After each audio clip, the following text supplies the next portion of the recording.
Hold.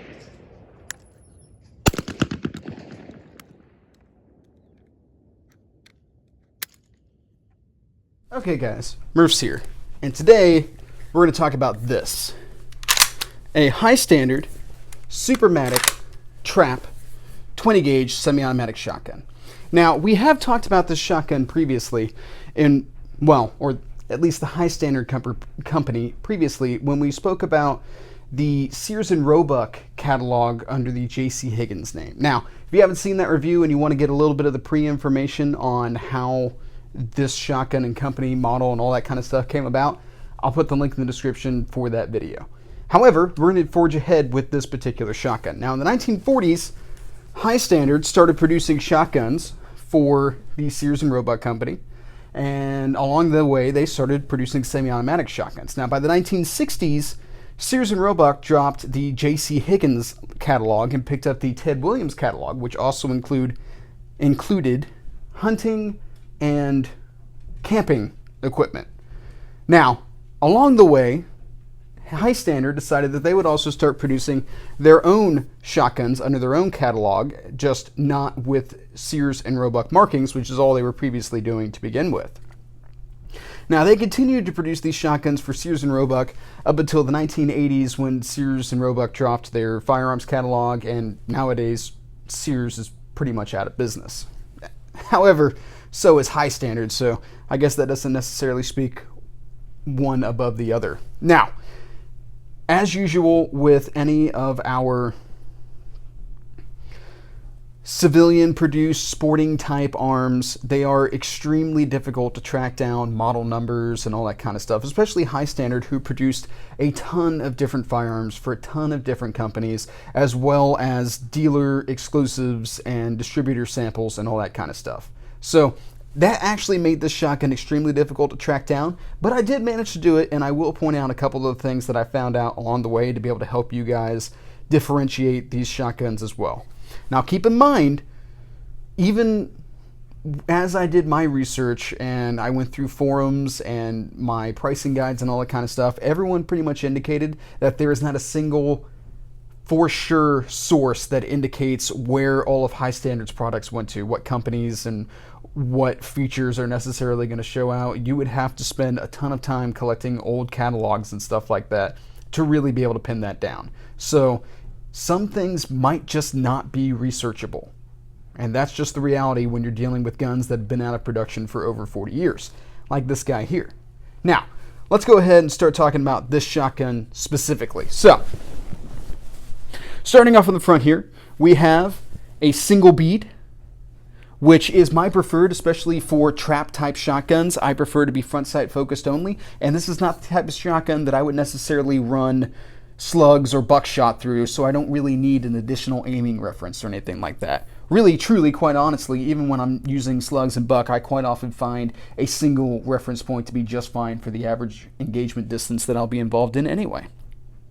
Now, going from there, this is a 27-inch barrel, which is kind of an odd length of barrel, but it is one that High Standard actually did quite frequently use.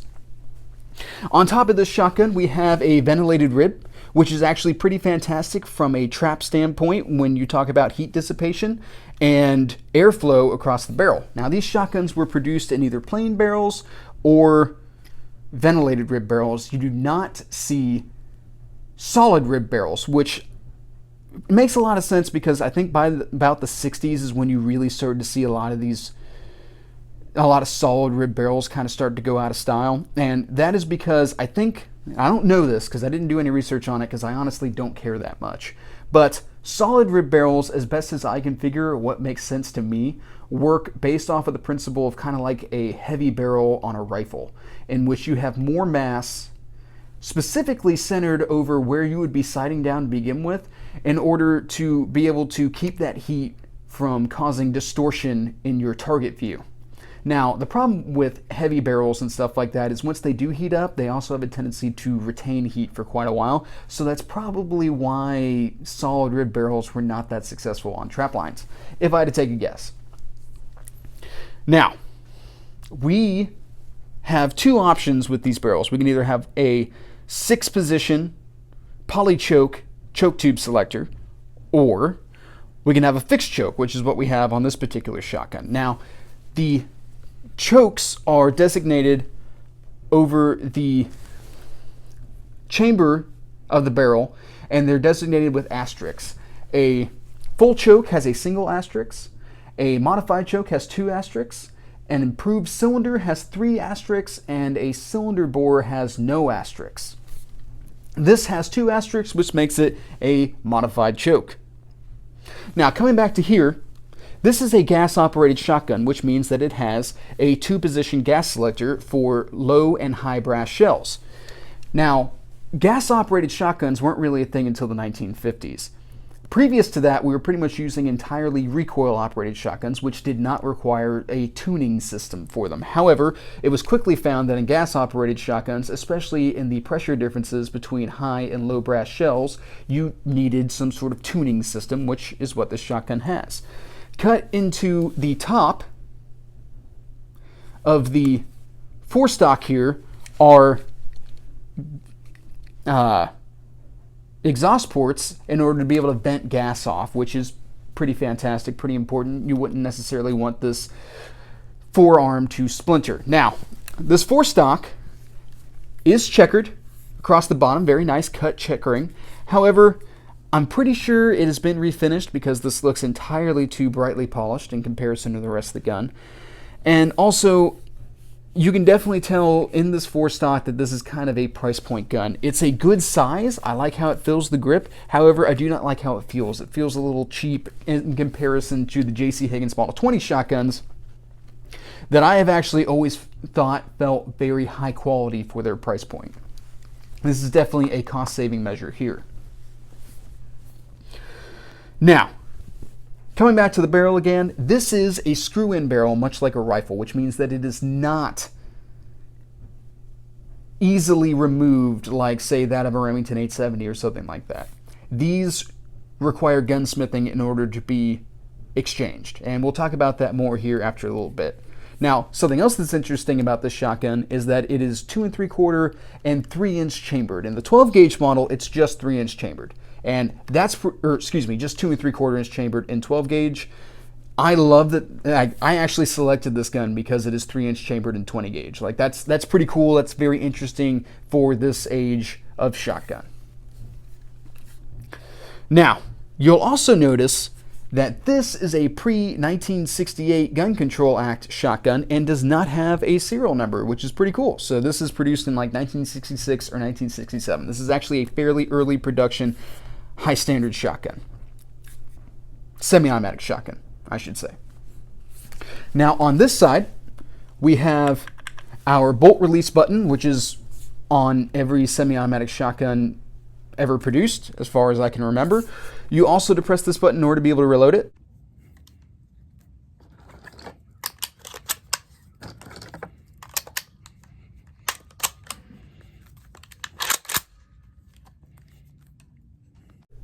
See, just like that. Now, our bolt, if you look here, is jeweled, which in the 1960s, bejeweled bolts were very popular. I don't entirely know why. It's always struck me as kind of silly, and I'm really glad that it's a fad that seems to have gone out of style.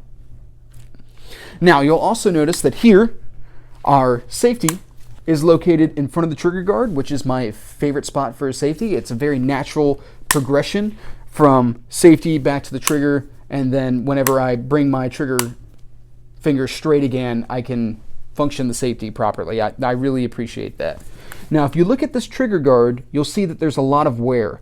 Way more wear than you'll find anywhere else on this shotgun. And that kind of gets the Achilles heel of all of these shotguns. These Sears products, the High Standard, a lot of the stuff for the bargain price guns at the time is that they cut costs on the metal for the trigger mechanism. These are very cheap, very soft metal. They have a tendency to break and all that kind of stuff. You really got to keep an eye out for that. And that is the biggest issue, especially the ears where these pivot in whenever you're reassembling them. Those are what most often crack. And we'll talk about that more here in a bit. Now, coming back to here, once again, we have some nice cut checkering into our pistol grip shotgun, which is actually a better overall design from a strength standpoint in wood stocks, as well as bringing the shotgun firmly into your shoulder so that you can keep it on target. This is actually my preferred setup for pretty much any shotgun, especially when it's a wood stock. And then coming back to here, we have the standard rubber butt pad for the time, which seems to be in pretty good shape, doesn't display any of the dry rot or cracking that is very common for these shotguns of this age. Now that we've more or less covered the features, how does she shoot? Let's look at some shooting footage.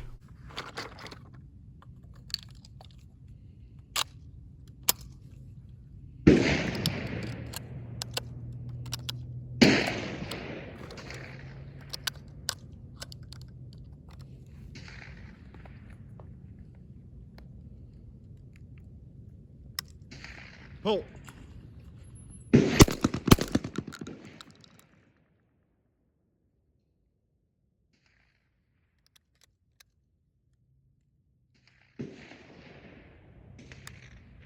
Pull.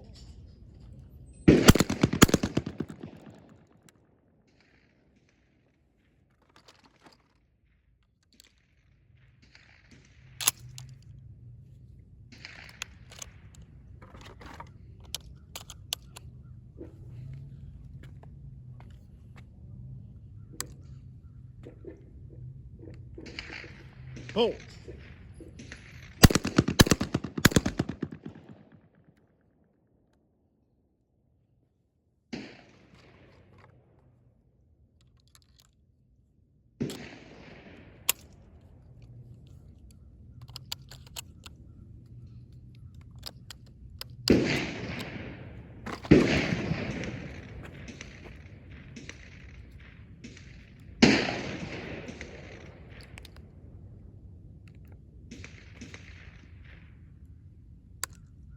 Pull.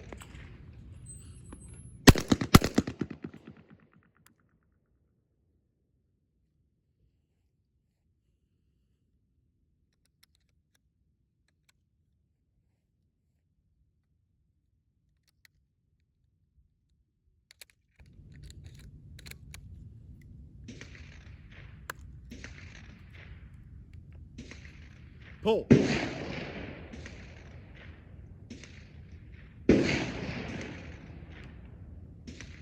Pull.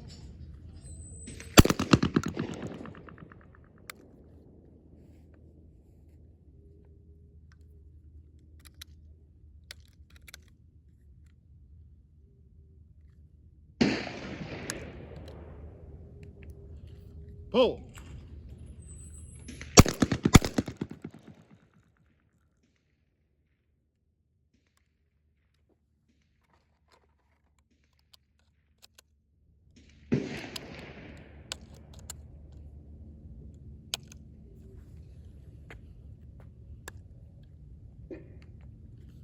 Pull.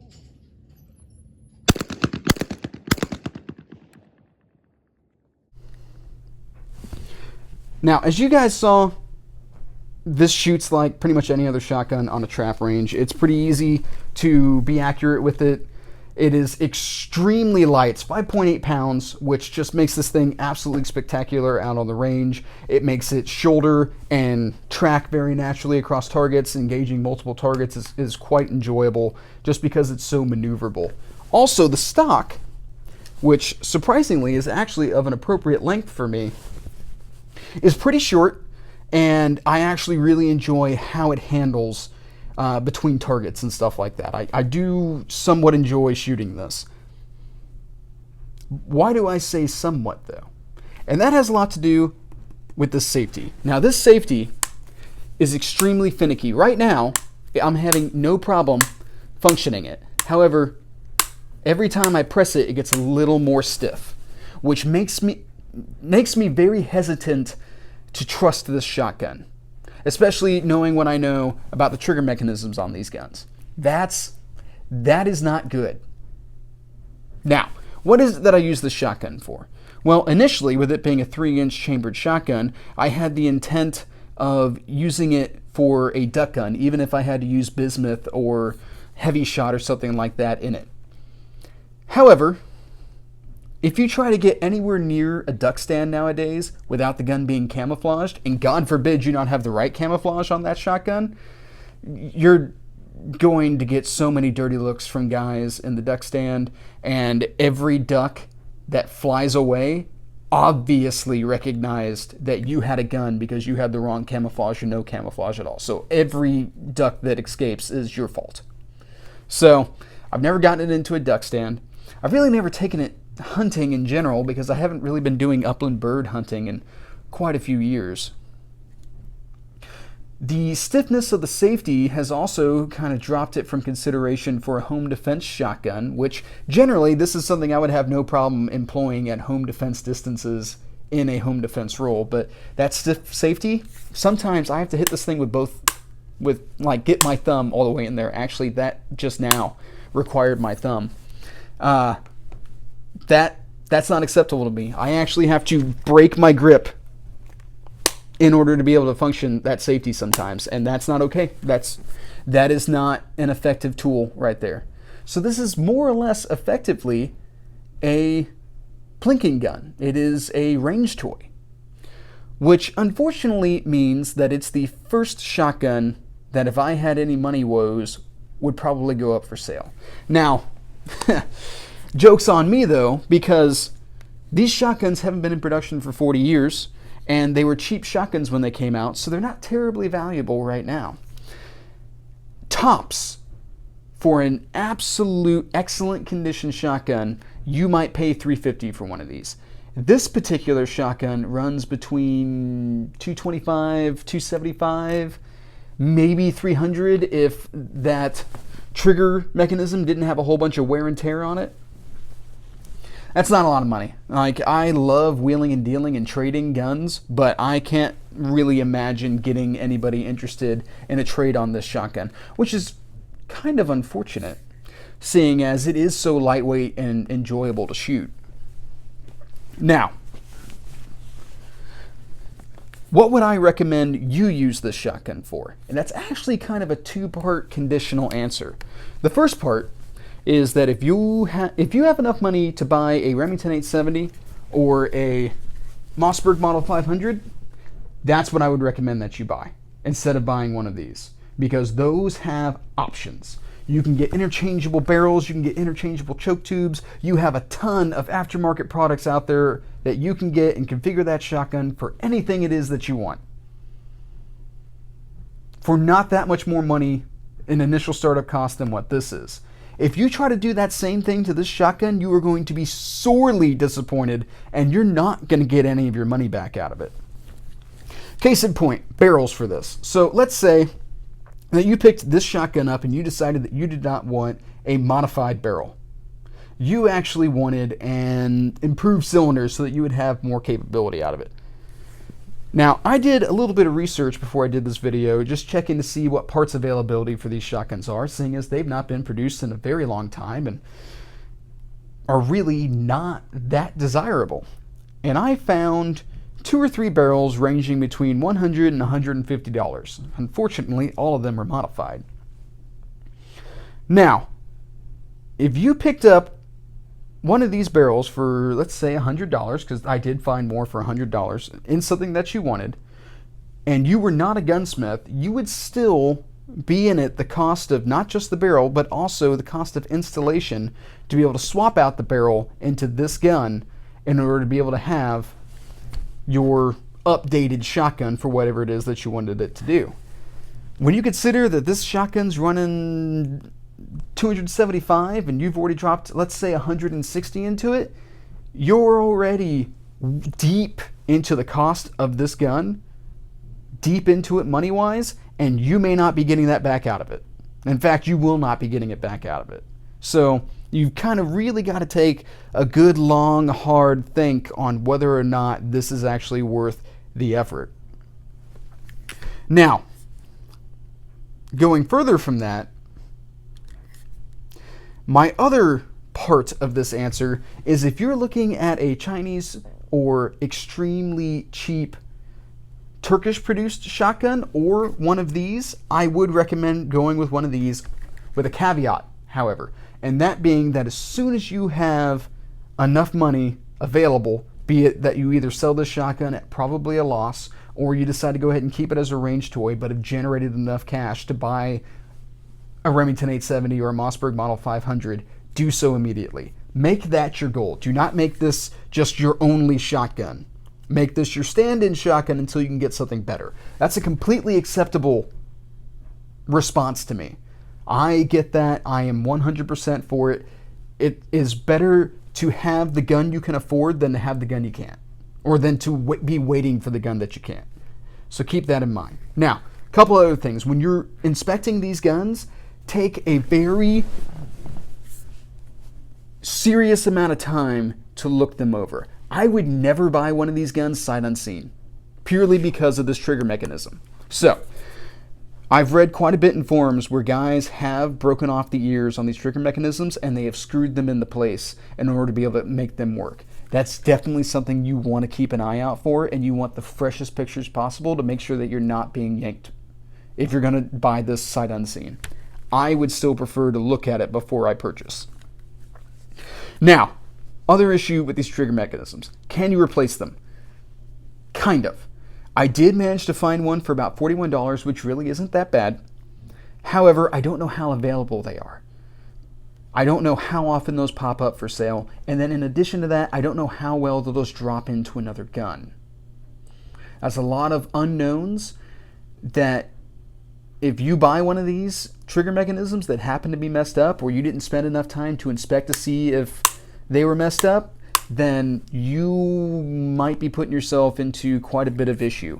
To me personally, from what I've been able to read about these guns and the advice that's been given in the forums, if these trigger mechanisms mess up, you might as well junk the whole gun.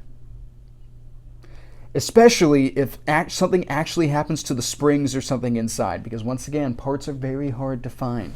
They're extremely hard to find for these trigger mechanisms. So, case in point, not too long ago, my dad disassembled a trigger mechanism on one of these because he was absolutely convinced that he could fix it. Then he started doing a whole bunch of research trying to figure out how to put it back together, because apparently just do everything in reverse order wasn't working out for him. And what he found on the forums was, do not disassemble the trigger mechanism.